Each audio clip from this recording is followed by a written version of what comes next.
Olá a todas e a todos.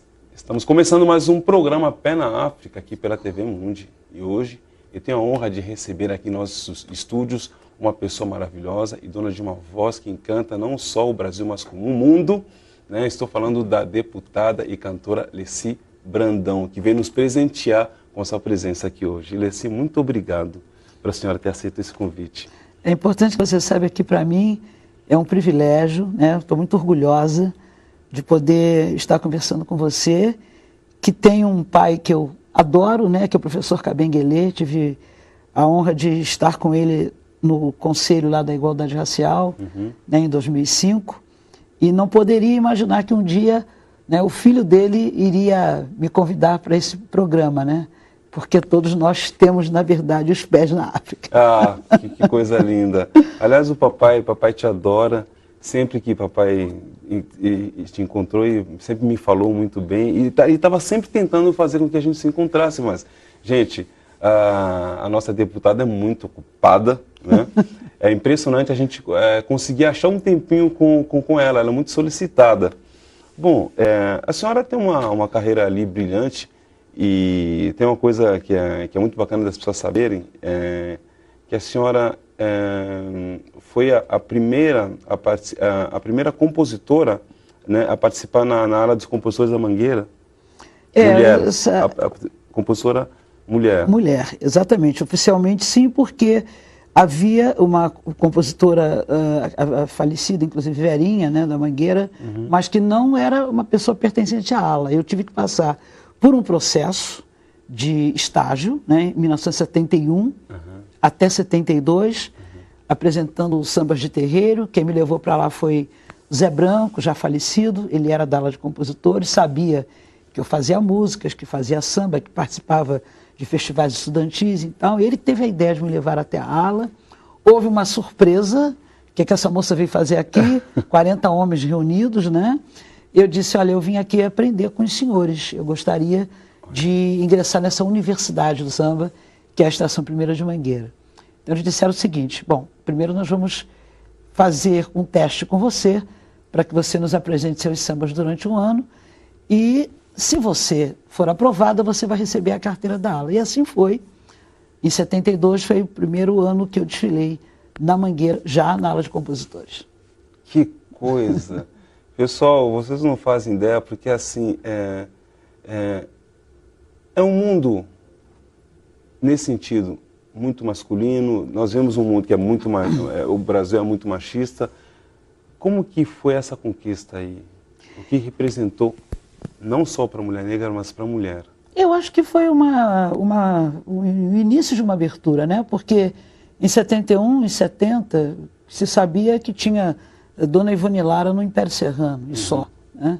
Então a gente tinha uma marca que chamava muita atenção, porque em todos os sambas enredos que eu fiz, eu sempre cheguei às finais. Eu nunca venci um samba enredo na Mangueira. Eu sou ex-campeã de vice-campeonato. Mas isso é bastante, né?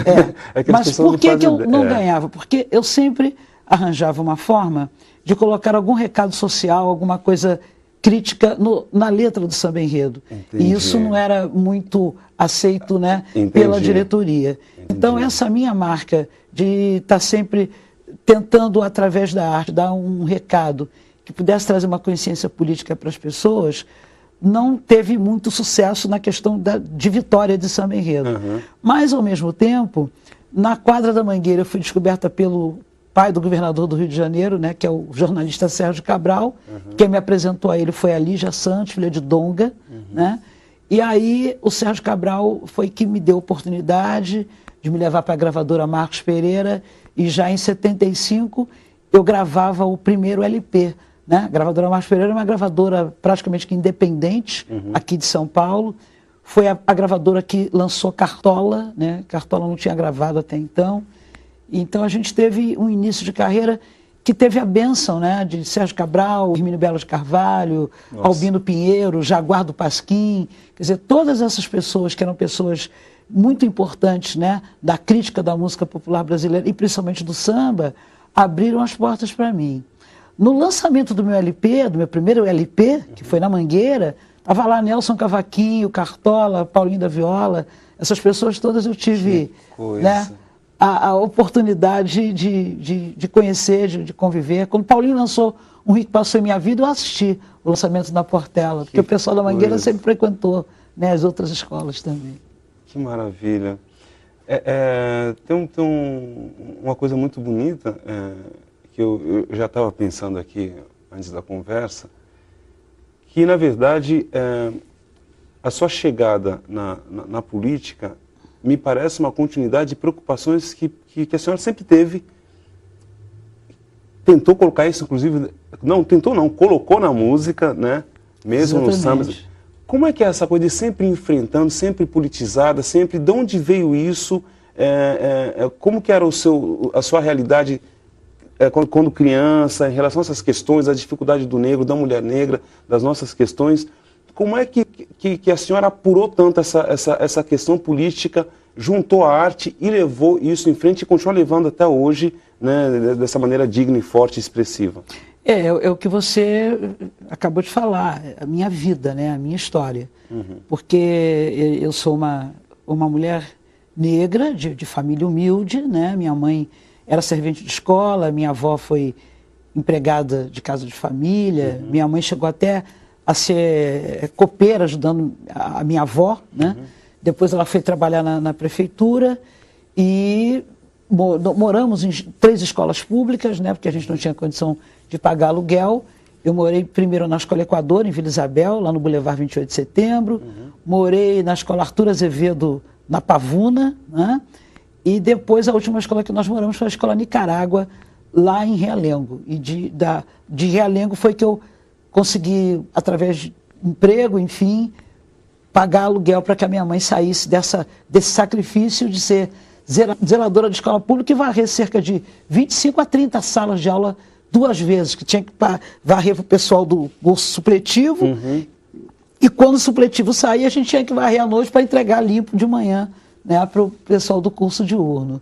Então eu costumo dizer que não posso entrar em camarim que tenha poeira, porque eu já quero pegar um paninho para limpar, de tanto que eu limpei carteiras e varri salas de aula. Nossa vida foi muita dificuldade. E me lembro que depois que eu tive o diploma, né, do ginásio e do clássico que eu fiz no Colégio Pedro II, eu fui procurar emprego. Meu pai faleceu e eu tive que trabalhar mesmo. E eu não entendi a dificuldade de eu conseguir o primeiro emprego. É porque eu não prestava atenção naquele anúncio. Precisa-se de moça de boa aparência. O que significava dizer que não podia ser negra. Né? Então eu passava nos testes e era sempre reprovada no psicotécnico. Aí um dia eu consegui entender isso. E o primeiro emprego que eu tive de carteira assinada foi um amigo meu, irmão de uma grande amiga minha, né, de colégio, branco, que disse: você vai lá na minha empresa e se você passar, você será admitida, porque a gente não vai ter nenhum tipo de preconceito com você. E foi assim que eu comecei a trabalhar. Né? Eu tive a primeira assinatura de carteira foi por causa disso, aí, por causa dessa influência dessa família branca. Entendi. Olha, tem uma coisa muito interessante que a senhora está falando, que é essa questão de quando é que você percebe, porque assim nem sempre, nós vivemos num país que tem uma população negra mais do que expressiva, e a gente é tão isolado das nossas questões, e a violência por conta do racismo é tão grande, é tão introjetada, que às vezes a pessoa não se dá conta de por que ela está tendo dificuldade.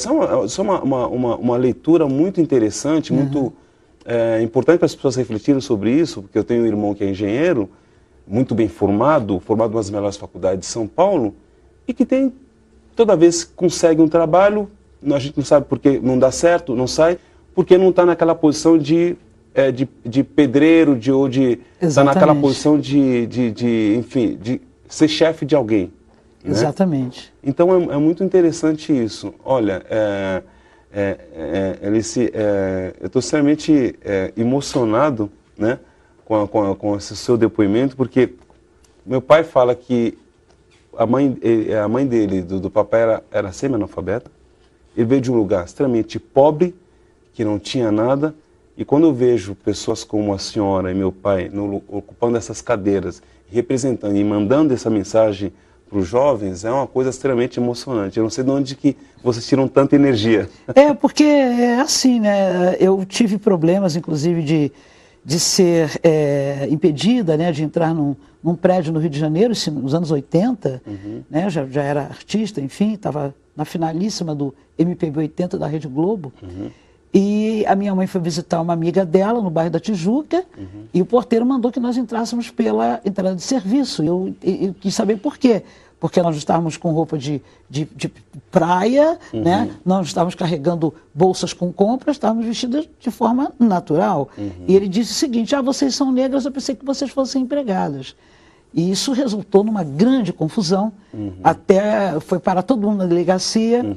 O delegado, inclusive, queria prender o porteiro. Eu falei, não, eu quero que seja chamado síndico, porque é ele quem dá as ordens, né? Claro. E o porteiro, um senhor nordestino e tal, cumpria as ordens. E isso saiu em todos os jornais, enfim, eu fui capa, fui matéria, né, no Jornal da Noite, da tarde, do dia seguinte. E como era a semana da final do festival, MPB 80, a gravadora, um diretor disse, mas como é que você me arranja de sair nas páginas policiais na semana do festival? Eu falei, você queria que eu fosse ofendida, que houvesse uma atitude racista e eu não tivesse nenhuma reação? Eu estou pouco me importando que eu vou estar na final do festival. Eu tenho que tomar atitude, primeiro por ser uma pessoa pública e que tenho a oportunidade de ter a imprensa focando isso. E os meus irmãos de etnia, que são barrados cotidianamente nas entradas dos prédios. Que isso, o Leonel Brizola, né, governador, acabou com isso no Rio de Janeiro. Porque tinha essa coisa de entrada de serviço, entrada social, isso lá acabou. Então foi um fato que, na época, teve ampla repercussão, né? E eu sempre tentei mostrar para a sociedade, né, brasileira e para o mundo, porque eu já visitei, já cantei em 8 países, que a gente que tem uma vida como a que eu tive na minha infância, né, na minha adolescência, se você tem a oportunidade de ser artista, né, pelo dom que Deus te dá, você tem que prestar um serviço, sabe, para a sociedade. Você tem que fazer da arte um instrumento de defesa dos menos favorecidos, de defender a sua comunidade. E é o que eu tenho feito ao longo dos meus 68 anos de vida. Pessoal, estamos falando com a deputada, cantora, compositora e artista Alicy Brandão. Vamos para um breve intervalo, voltamos já com o Pé na África.